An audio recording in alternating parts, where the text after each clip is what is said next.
So thank you, all of you, for joining me on the stage of chess. Some people could say, gosh, how brilliant they are to have timed the revival, the major revival of chess, to come right now, because Cold War. Are you just brilliant? Did you see this coming, gentlemen? Oh, yes. But we weren't as brilliant the first time No. around because Gorbachev put an end to the Cold War just as we released chess. No, it's worked. I mean, the point of the piece, we like to think, isn't the Cold War. That's the background. It's love stories set against the background of chess match and the Cold War. But it's a period piece. It's set in 1980, 79, 80, that era. So it's going back nearly 40 years. Sorry, Benny. We are old. Older. I think the phrase is older. So who do you think this is going to speak to? You say it's a period piece. I mean, there are a lot of us that are totally enamoured of the 80s and know a lot about the era because we were all very much around in that era. Who are we speaking to today in the era of Putin, actually? Hopefully the audience. Yes, people who like a good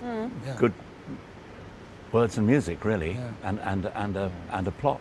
I mean, you don't really know who you're going to. I mean, you aren't writing it for anybody particularly. You're writing it for yourselves, and you hope other people will like it because you've written something that you meant to write, something that you believe in. Can you all remember 30 odd years ago where you were at, sort of your frame of mind, if you like, when you embarked on chess? Benny? Yeah. We've been talking about, Bjorn and I, for quite a long time that we would like to do something else. Get outside the framework of the 4-minute pop songs. Doing something that would be a challenge. And the theatre seemed to be perfect for that. So we talked about it. And then one day Tim Rice showed up at our doorstep and said, I have this idea. And we said, yes, let's do that, because we knew about Tim. We bought the record Jesus Christ Superstar 45, 50 years ago, and we loved that. So yeah, let's do it. Yeah, so I think we were looking for someone, for guidance almost, because we were attracted by that world, drama and music, and who knew it better than Tim Rice? I mean, well, there were quite a few. Evita and Jesus Christ Superstar and all of that. But so, when he was interested. And you've gone on to do a lot more in that area. Yeah. So it's not just chess. And our first attempt actually was with ABBA in something called The Girl with the Golden Hair, which kind of an attempt in a small way in that musical. Yes. Not enough. No. And wasn't Thank You in the Music? Yeah, Thank You for the Music part of that. Yes, that was part of it. Yes. Yeah. And for you as well, Tim, and this was a very important moment in your career as well, wasn't it? It was one of the first solo projects for you. Well, it obviously isn't a solo project in the sense that I teamed up with Bjorn and Benny, but yes, it was really. It was. I mean, I had this idea which was a bit wacky, really, and I, talked to one or two people in England about it, but nobody seemed very interested. But as soon as I heard that Bjorn and Benny wanted to move into other directions, I got in touch, and luckily they were enthusiastic. And we like him. You like him? Even after 40 years, yes. And it was kind of interesting with the background, the Cold War background, because we were kind of closer to the Soviet Union than the UK. It was very, very real to us. And we taught Tim to ice skate. Yes, that too. Well, sort of. Are there any changes to reflect this revival here in 2018? Yes, absolutely. Okay. This is based on the concert version we made when we launched the record, when we released the record. Added with some scenes from the original version. So it's not so much spoken dialogue. There's a little spoken dialogue. Yes. There are one or two songs that, over the years, like Someone Else's Story, and like He Is a Man, He Is a Child, which have happened during the process in the last 30 years. And if they work well, we've kept them in. And one or two like that have worked well. Is it easy to collaborate?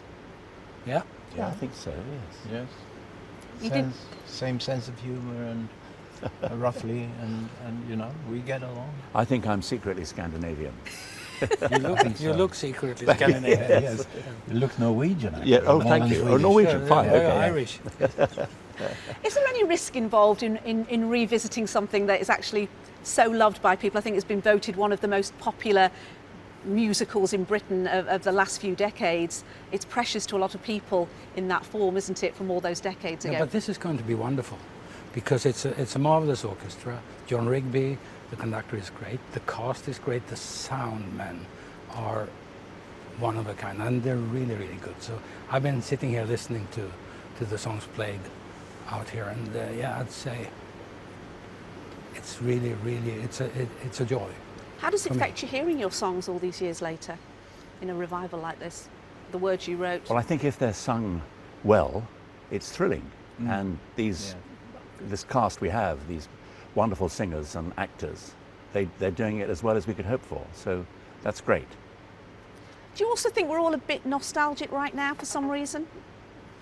Because of Brexit or what? I don't know. I don't know. I mean, we're all asking ourselves this question because, you know, we're all going and, you know, there's 80s revivals and, you know, Strictly Ballroom's back on a West End stage and we're lapping it all up. Well, these are, you know, dangerous times and difficult times. And people get nostalgic very often when that happens. So maybe you're right. I don't know.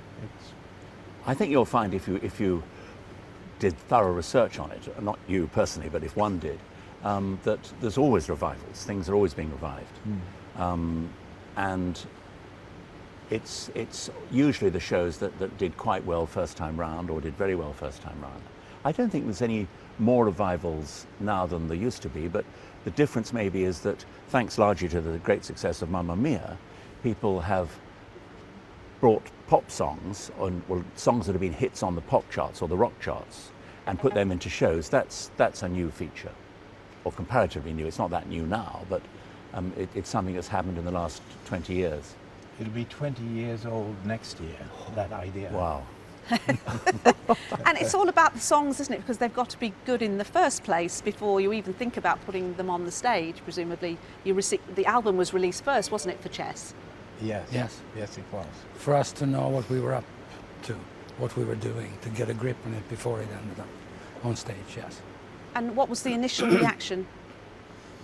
For the record? Yeah. Oh, very good. It was great. Yeah. Number one single with One Night in Bangkok, for instance. I know him so well. Yes. It went, yeah, we sold millions of copies all around the world. Yes. I mean, we had a big hit in America with One Night in Bangkok, but not a lot of people realized it was from the show. It was just because it was just a song, a great record. Well, people thought it was. But it's very good if you're writing a fairly massive project. It's quite good to concentrate purely on the work itself without worrying in the first instance about how do we put this on stage, who's going to direct it, where do we get the orchestra from, what theatre. All these things are very important. But I think to start off with, you want to try and get the basic work right as you can. And what about taking it to Broadway? Because it didn't go down too well first time around, did it? No. Didn't. Jeez. It didn't. I don't know why. I think it had to do with a very bad review in the New York Times. It wasn't that bad. It wasn't good, but it wasn't that bad. No. I think it was changed in the wrong way. We were all involved with it. We all made the mistakes. But I think in retrospect, we should have stuck with what we had. We kind of thought, you know, that maybe for a Broadway audience and for the changing times, we needed to change it, but that was wrong. This here is the closest we've gone back we've gone to the record, to the original record. Yeah.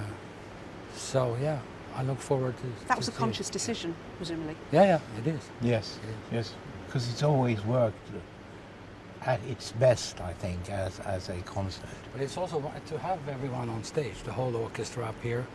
You know, it gives you another, I don't know, something. This is, for me, I mean, it is about music. A musical should be about music and lyrics. But when you see the music as well as hear it, I think, yeah, adds value.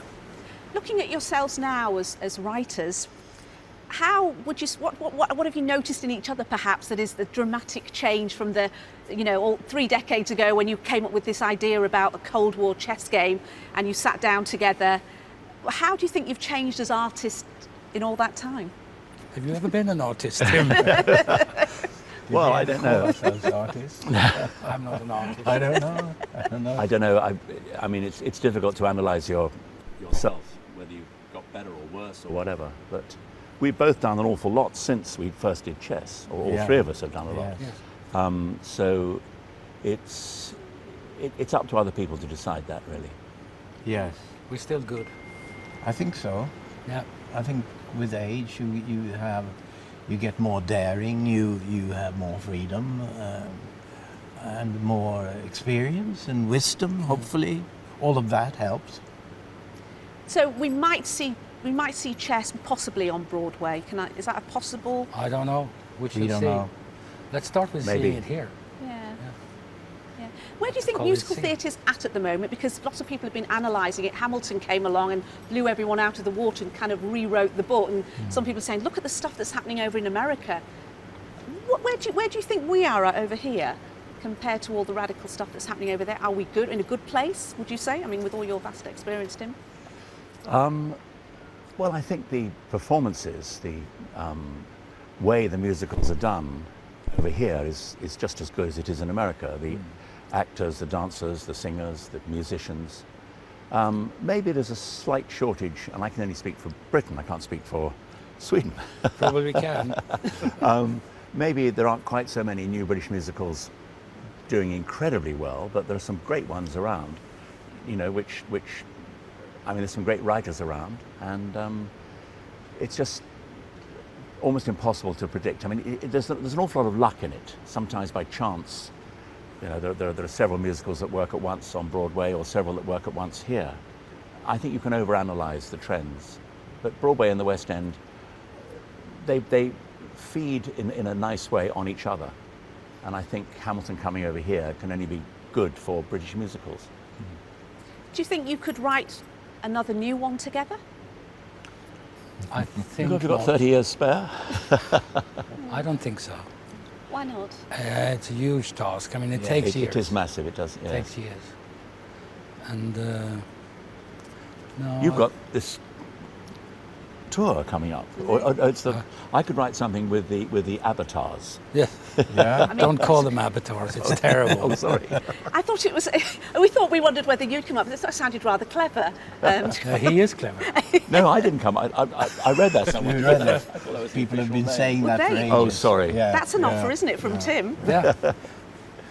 Oh, that was fun. I had a text from Bryn Tervel saying, if you need a bass singer. Oh, really? That's perfect. I said, yeah. Well, I know that you're a huge ABBA fan, Tim. So, I quite like them, yes. you know, when the news came out here last Friday, the world seemed, I'm not exaggerating, the world seemed to stop and swoon and sigh. I mean, were you just taken aback at the reaction? Yes. I mean, well, we don't didn't know know things we didn't like know. this. No. We just wanted to make this announcement because there's a television show coming up for Christmas or before Christmas, and the NBC wanted to make an announcement. We said, well, come on, we've done something here. We should announce that we've done something here. We recorded 2 songs in June last year. They're pretty good, you know, and so we just wanted to say, we've done this, it'll come out sometime in the autumn, and that's it. And no expectations. Really No expectations at all. No. You must have had people talking to you about it over the years then. Oh, yes. Oh, yes. Of course they yes, do. of course. Yeah. But, you know, you never know these things, how the reactions will be and how big they will be. But I was, you know, overwhelmed, really. And it seems to be very positive, which is wonderful. Of course it's possible. It must make you feel really proud, though you must have felt proud before. I mean, to still, all these years down, this impact that ABBA still has. It's amazing, and Yes. nobody really knows why. Well, you're a fan, Tim, you know. Well, why. I mean, I was not surprised at the interest, because these guys and say Frida and rather Agneta the are... girls. Yeah, Or the women, well, no, yes. all 4. It's just a magic combination. I mean, it's like the Beatles or Elvis. It's something that hadn't been done before. and yet it's been done within the tradition of popular music, great popular music, which will be around forever. I know you. Can I have that in writing? Yes, yeah.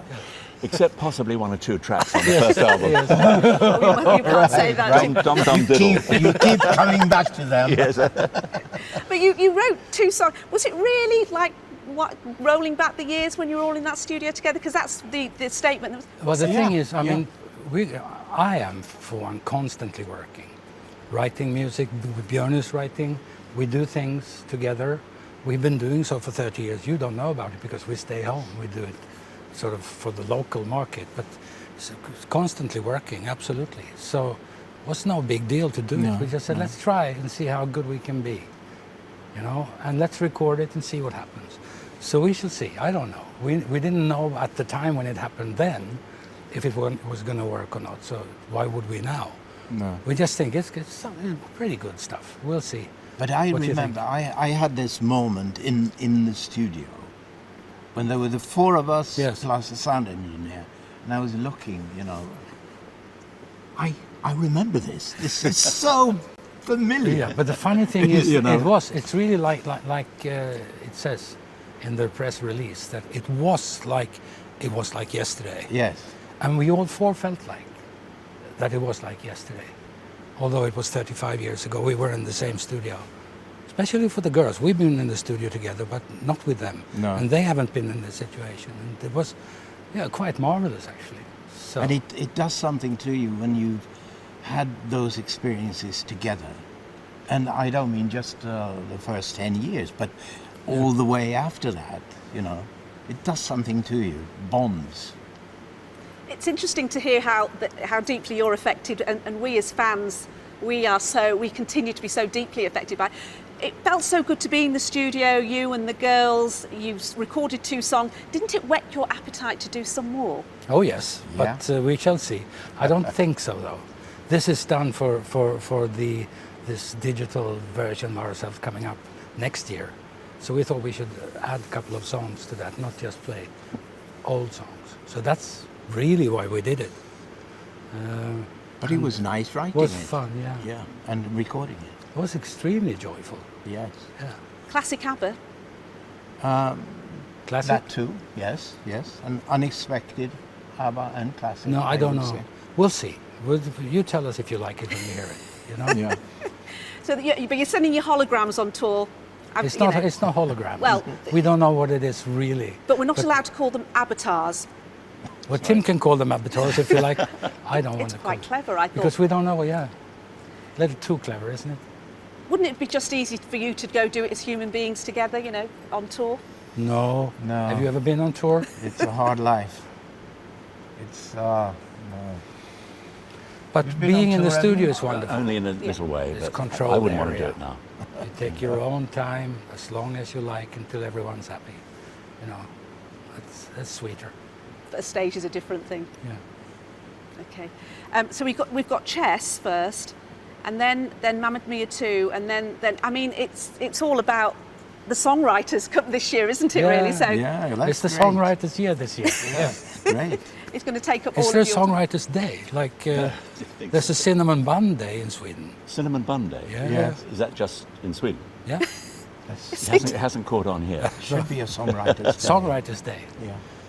There's another musical for you. Thank you so much, Well, thank gentlemen. you. That was Thank you. brilliant. Pleasure talking to you. Thank you.